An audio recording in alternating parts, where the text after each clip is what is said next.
Assalamu alaikum students. Today we read poem number 6, A Sindhi Woman. The Sindhi woman, the poet Jane Stolworthy, and somewhere written John Stolworthy, is very much impressed by the hard work and of the Sindhi woman.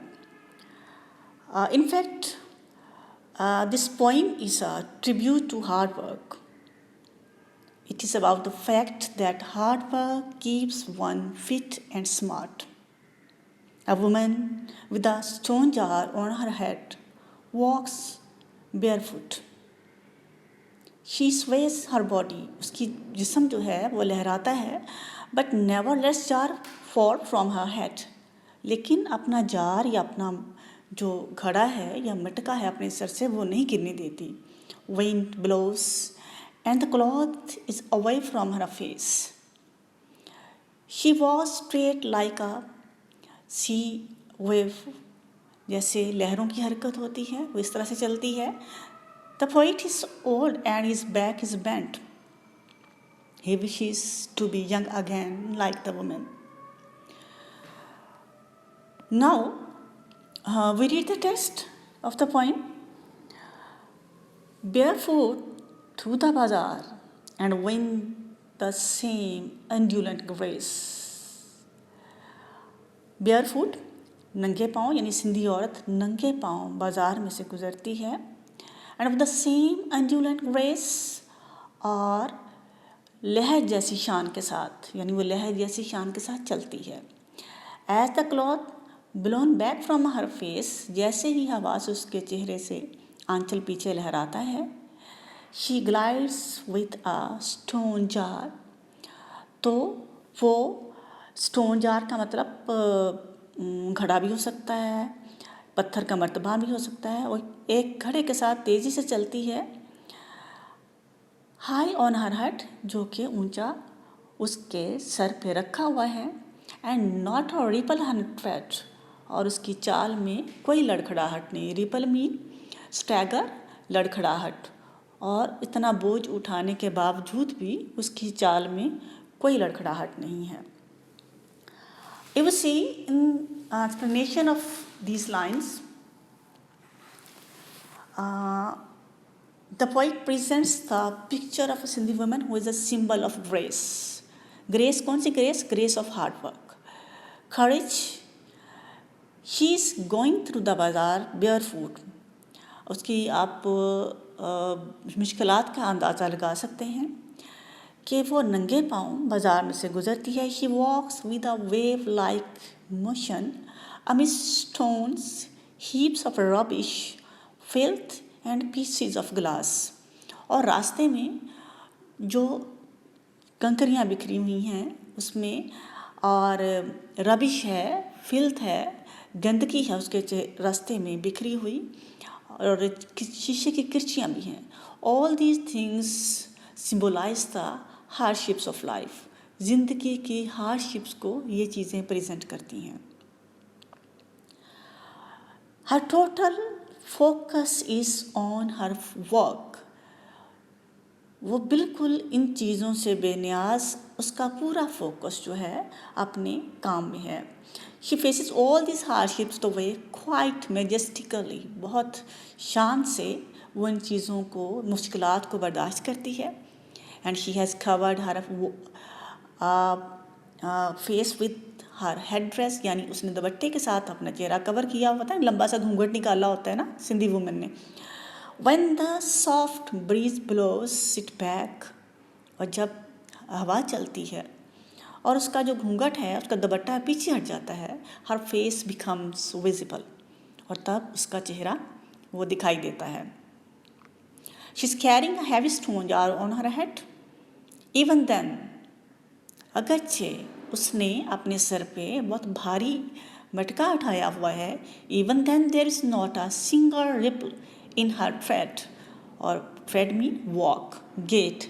अभी भी उसके चाल में कोई लड़खड़ाहट नहीं है. She glides majestically without complaining against the poor conditions of her surroundings. कोई कंप्लेन नहीं करती, कोई शिकायत नहीं करती कि उसके इर्द गिर्द कैसे हालात हैं. He is physically and mentally so strong that she does her work with full devotion. It is to be noted that her physical strength is the result of her continuous hard work and mental courage. उसका जो भी physical strength है, जो उसकी ताकत है, वो किस वजह से है? वो इस वजह से है कि वो मुसलसल काम करती है, उसका बॉडी यूज टू है और वो मेंटल करेज है उसमें, ज़हनी तौर पे वो बहुत मैच्योर है और उसमें बर्दाश्त करने की बहुत सलाहियत है. Unfavorable circumstances have made her stronger and mature. कहते हैं ना, हार्डशिप्स इंसान को स्ट्रांग बना देती हैं. Same is the case with the working women. वो ज़िंदगी की हार्डशिप्स को बहुत मैनफुली और ब्रेवली जो है वो फेस कर रही है. That's why she has become strong. She has learn to face the odds of life with sheer grace and dignity. बड़ी डिग्निटी के साथ, ग्रेस के साथ, अजमत के साथ, खूबसूरती के साथ, बड़े हौसले हिम्मत के साथ वो जो ज़िंदगी के मुश्किल हालात हैं वो उनका मुकाबला कर रही है. And next stanza. Watching her cross erect stone, garbage, excrement and crumbs of glass in the Karachi slums, I with my stoop reflect, they stand most straight who learn to walk beneath a weight. तो इसमें poet ये कहता है कि वो watching हर cross rect, उसको बिल्कुल सीधे खड़े, बिल्कुल उसके जो कमर में कोई खम नहीं है, उसको बिल्कुल सीधा जो है उसको गुज़रते हुए देखते हुए, कहाँ से गुज़र रही है? स्टोन से, पत्थरों से, कूड़े से, फुजले से, रबिश से, और जो शीशे की करचियाँ हैं. कराची स्लम्स में कच्ची आबादियाँ, डर्टी डिवेलिंग, कराची की कच्ची आबादियाँ जो हैं उनमें से वो गुज़रती हैं.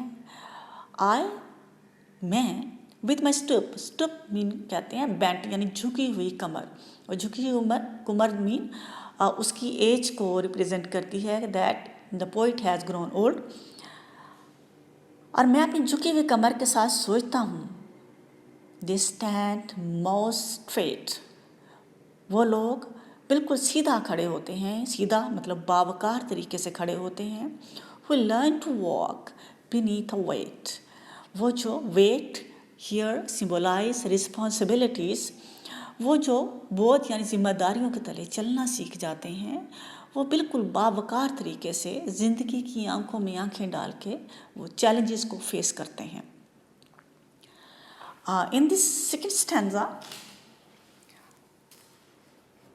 again the poet watches a Sindhi woman going through a street of the Karachi slums. Karachi की जो कच्ची आबादियाँ हैं, वहाँ से, कच्ची आबादियों में तो आपको पता है कोई फैसिलिटीज़ नहीं होती, सड़कें वगैरह नहीं बनी होती. द स्ट्रीट इज़ नैरो, गली भी तंग है, and full of stone, garbage, human and animal waste and pieces of glass. और सारा गंदगी, कूड़ा करकट उसमें बिखरा हुआ है. But she is least concerned about these problems. लेकिन उसके चलने का अंदाज़ जितनी सॉफ्ट तरीके से, वेव लाइक मोशन से वो ग्लाइड करती है, इससे ये जाहिर होता है कि she is not concern with all these problem. यानी ये सारी प्रॉब्लम जो हैं वो इसके लिए अहमियत नहीं रखती हैं. The poet is quite impressed by her determination and courage. और उसके डिटर्मिनेशन से, अज़्म से, उसके हौसले से जो पोइट है बहुत ज़्यादा मुतासर है.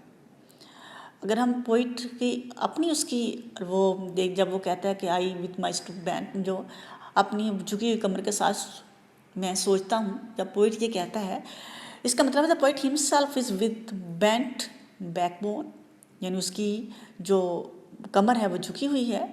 And he thinks that those who learn to face the difficulties of life bravely always stand straight. So he admires her honesty, sincerity, and determination to fight against the problems of life. तो वो किस चीज़ को admire करता है? उसकी ईमानदारी को, उसकी इखलास को, डिटर्मिनेशन, उसका पुख्ता अज़्म को, कि वह ज़िंदगी की मसाइल को कैसे वो फेस करती है। In fact, this poem is a tribute to those who follow the footsteps of the Sindhi women. जो हार्ड वर्किंग लोग हैं उन सबको ये पोइट जो है ट्रिब्यूट है। ट्रिब्यूट में खराज तहसीन है ये। The Sindhi women is a symbol of bravery, courage and determination. और जितने भी लोग जो सिंधी वुमेन जैसे हैं, जो सिंबल हैं, अलामत हैं बहादुरी की, करेज की, डिटर्मिनेशन की, ये जो पोइम है ना, ये उन सब को जो उसको ट्रिब्यूट पेश कर, पोइट जो है वो ट्रिब्यूट पेश करता है उन सबको।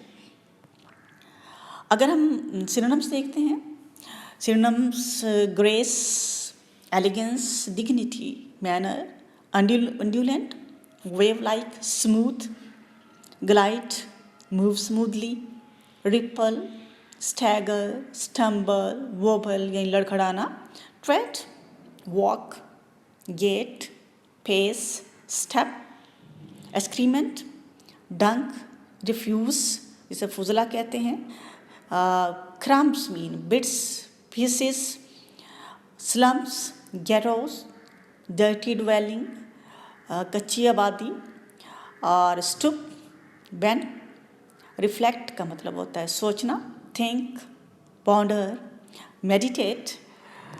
और इसका मेन आइडिया देखें ना अगर हम इसका, तो इसका मरकज़ी ख्याल क्या है या इसका थीम क्या है? The main idea of the poem is that the people who are busy in the work lead a healthy and enjoyable life. जो अपने काम में मसरूफ़ रहते हैं और बड़ी अच्छी ज़िंदगी गुजारते हैं, सेहतमंद भी और इंजॉयबल भी। They become strong and do their work skilfully. बड़ी महारत से अपना काम करते हैं। Work creates rhythm in life. Work keeps a person strong and vigilant. ये किसी भी इंसान को बहुत मजबूत बनाता है। विजिलेंट मीन वॉचफुल, बड़ा होशियार बनाता है। An idle person will soon decay. जो निकम्मा शख्स होते हैं, काम ही नहीं करते, बेकार होते हैं, वो जल्दी वो तबाही का शिकार हो जाते हैं। This poem also portrait realistically the slums of Karachi in a few words. The poet praises a woman who is walking softly, holding her head straight. और इस पोइम की अगर हम सेटिंग देखें, इसकी तो राइम स्कीम इसकी है, जो राइम स्कीम इसकी है हर स्टेंजा की ABBACC। आप खुद बना लीजिएगा, आपको सिखाई हुई है, क्लास में सीखी है आपने। और सेकंड स्टैंजा की राइम स्कीम है DEEDEDFF। और ये देखिए, each stanza is sestet. Sestet कहा जाता है ऐसा स्टैंजा जिसकी 6 लाइनें होती हैं। अगर सिंधी वुमन को देखते हैं ना, काउंट करें, पहला स्टैंजा भी 6 लाइन का है, दूसरा स्टैंजा भी 6 लाइन का है। 6 line stanza is called sestet. और poet uses beautiful rhyme scheme and unstressed patterns which causes unique rhythm in poem. Poet uses rich amount of nouns in poem.